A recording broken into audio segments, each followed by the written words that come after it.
Lionel Harkavy é um dos personagens mais queridos e reconhecíveis do programa, e mesmo tendo chegado 2 temporadas depois, parece que atormentou Malcolm o tempo todo. Curiosamente, mesmo sabendo alguns detalhes de sua história, quando ele desaparece misteriosamente na 7ª temporada no episódio Malcolm Defende Reese, ainda pouco se sabe sobre ele. Em sua estreia no episódio Emancipação, é revelado que foi um Creed Creel Boy na infância por seu intelecto, tem 2 doutorados em Harvard, foi milionário por um tempo, mas perdeu tudo ao fundar uma empresa de internet. Agora ele tem apenas $137 e acabou lecionando na mesma turma de Malcolm, por quem desenvolveu uma obsessão ao reconhecer seu intelecto, chegando a pedir transferência para o ensino médio só para seguir como professor de Malcolm. Curiosamente, entre os poucos dados claros, há um detalhe que não volta a ser mencionado na série, algo que ele nem cita, mas o programa faz questão de mostrar. Na primeira aparição, os Creel Boys tentam descobrir tudo sobre o novo professor para impressioná-lo, gerando esta cena.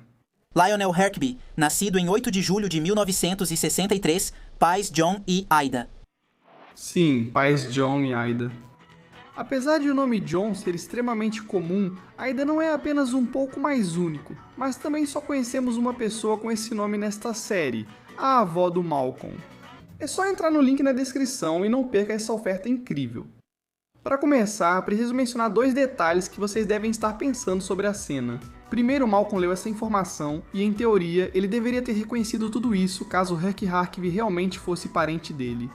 E segundo, Herc Harkavy diz ter nascido em 1983, o mesmo ano em que Lois nasceu. E com apenas 5 meses de diferença entre eles, os detalhes biológicos do nascimento deles ficam complicados. Geralmente não começamos pelos furos na teoria, mas por enquanto peço que os mantenha em mente ao analisarmos outros pontos. Primeiro, é necessário destacar algumas das conexões mais profundas que existem entre Lois e Harkavy, e que reforçam uma teoria maluca chamada "Sendo honestos, ela nasce apenas de um trecho de diálogo". Antes de tudo, Harkavy pode soar como um sobrenome estranho, e isso porque aparentemente foi inventado para a série, já que não existe nenhum ser humano real com esse sobrenome registrado na internet. O curioso é que o mais próximo que existe no nosso mundo é Herbax, um sobrenome polonês que existe desde o século XIV. Isso é incrivelmente importante porque, apesar de já terem brincado com a ideia de que Lois vem de uma família migrante, o país de onde ela vem é extremamente vago e nunca foi totalmente confirmado, assim como outros detalhes da série. Parece que sua mãe, Aida, é eslava ou da Europa Oriental.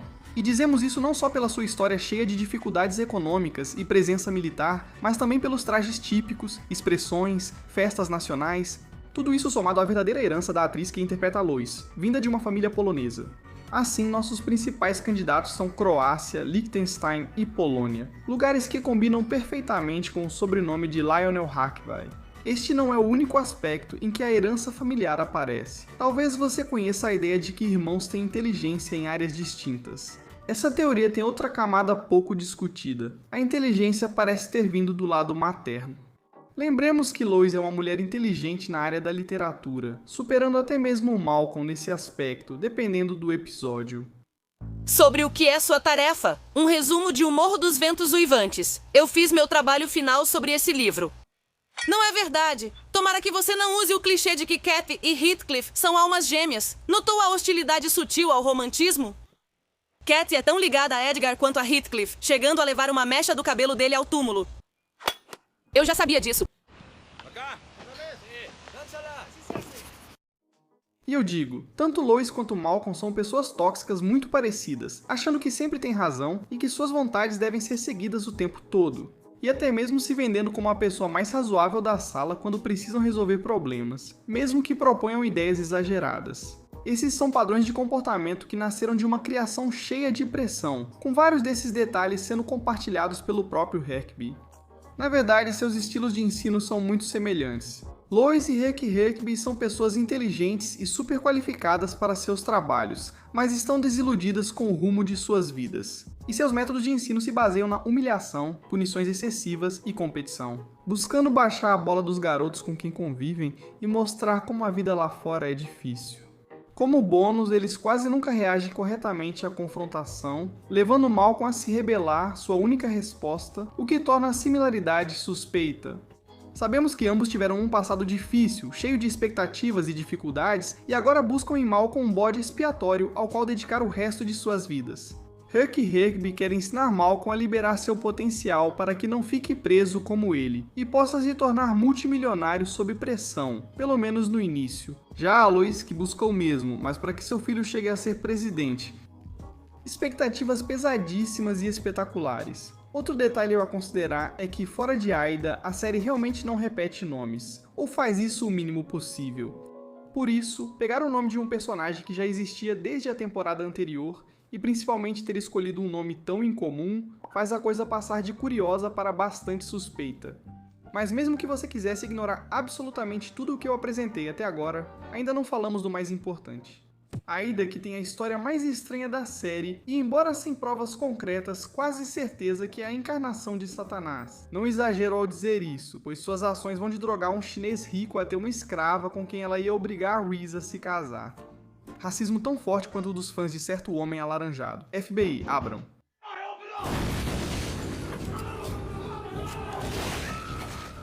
Aida tem todos os sinais de uma mulher implacável que não pararia diante de nada para alcançar riqueza, chegando ao ponto de odiar uma família inteira por $43.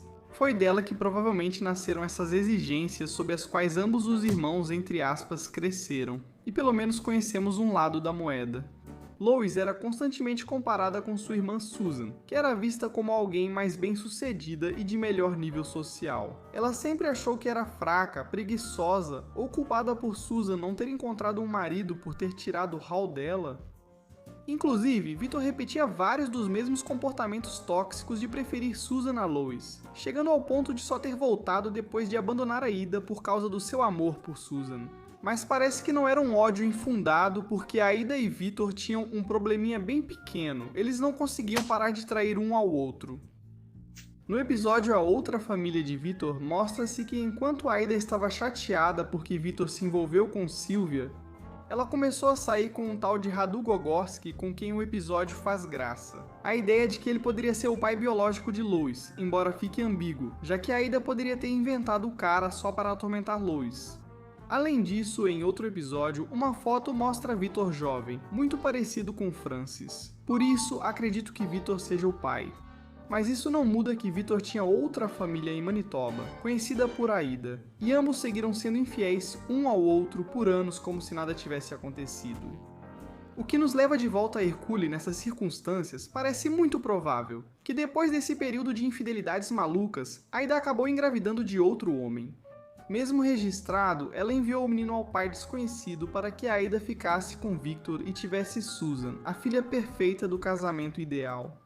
Isso não só nos dá tempo para que tanto Lois quanto Susan não se lembrem do irmão, mas também é exatamente o tipo de ação mesquinha e desprezível que esses dois fariam só para tornar a vida um pouco mais fácil. Tudo isso é o que originaria dentro de Hercule o seu desejo de se superar, arrogância e inseguranças. Vindo de uma infância difícil, ele provavelmente achava que seu intelecto e sucesso eram merecidos. Crescer abandonado o tornou hipercompetente e alimentou o ego que levou à decisão fatídica de virar professor do ensino fundamental em uma escola comum. Até aí podemos ver essa negação sobre sua própria culpa, pois em sua apresentação, ele parece colocar a responsabilidade de seu fracasso no sistema que o criou, nas expectativas dos outros, e que todo mundo é burro, menos ele. Ao invés de admitir que só fez uma má decisão de negócios e ser mais sensível. Quanto aos anos, a Wiki diz que Lois nasceu em 1963, mas na verdade isso não faz nenhum sentido. Por exemplo, apesar de Susan sempre ser apresentada como a irmã mais nova, ela diz que nasceu em 57, o que significaria que Lois nasceu antes, e esse negócio de 1963 é uma mentira descarada. Então parece evidente que os roteiristas nunca foram tão rigorosos com as datas. Com esse ponto desmentido e verificando que tudo indica que Lois nasceu antes de Recabe, é hora de passar para o próximo ponto contra essa teoria. Por que se Malcolm e Recabe são tão inteligentes, nunca perceberam isso? Bem, essa pergunta tem um erro, porque parece que eles realmente perceberam. Citando um artigo do TV Trop sobre a teoria, Malcolm ou Recabe podem até ter percebido isso em algum momento. Por isso eles ficam cada vez mais competitivos à medida que a série avança. Eles têm inveja da vida um do outro. Para Malcolm, Recabe não foi arruinado pela influência de Aida e teve sucesso segundo os critérios de Malcolm. Ser muito rico, mesmo perdendo tudo por não ter sido afetado por esse tipo de educação? Para Recabe, Lois foi criada de uma maneira que lhe permitiu ter um casamento e uma família felizes e estáveis, embora disfuncionais. Enquanto seu casamento terminou em divórcio, pelo qual ainda demonstra ressentimento. Ele também tem um emprego estável, mas mal remunerado. Recabe possui uma dívida de milhões de dólares. No fim, a luta entre ele e Malcolm não é sobre ser melhor que os outros ou disputas insignificantes de notas. É sobre tentar ser melhor que o outro para provar seu valor e o da família. Algo que nunca admitem por acharem que o outro ignora, mas não conseguem superar isso. Esse novo ângulo da inveja traz ideias básicas e interessantes para assistir ao show. Episódios como Malcolm grava Reese indicam que Herc Huckabee tem uma estranha obsessão pela família de Malcolm. O fato de fazer com que Malcolm grave Reese, além de ser um exercício de humilhação muito estranho e focado diretamente nessa família, é fracamente justificado por Herc Huckabee dizendo que era para recriar o experimento de Milgram. Mas por que ele faria isso gravando a família de um de seus alunos, se não tem um motivo além desse? Um motivo como nesse caso, uma obsessão doentia pela família que ele pode ter tido. O que nos deixa uma última pergunta. Por que Malcolm não pergunta ou conta para Lois? Bem, na série vemos que Malcolm tem uma conexão forte com sua mãe, então podemos alegar que ele prefere manter em segredo sua ligação com Recabe para protegê-la. Dessa forma, quando Recabe é eventualmente humilhado de forma tão brutal que nunca mais vemos o cara na série, Malcolm também rejeita o homem que ele poderia ter se tornado sem sua mãe. Uma possível versão futura focada apenas no sucesso e nada mais, concluindo que sim, Malcolm não é perfeito, mas é melhor do que ser um ressentido, fracassado, obsessivo e irado como Recabe. Espero que tenha gostado deste vídeo teórico. Deixe seu like no vídeo se gostou, inscreva-se para mais vídeos como este e nos vemos no próximo vídeo, que provavelmente vamos postar junto com esse revival que promete ser tudo menos normal. Tchau.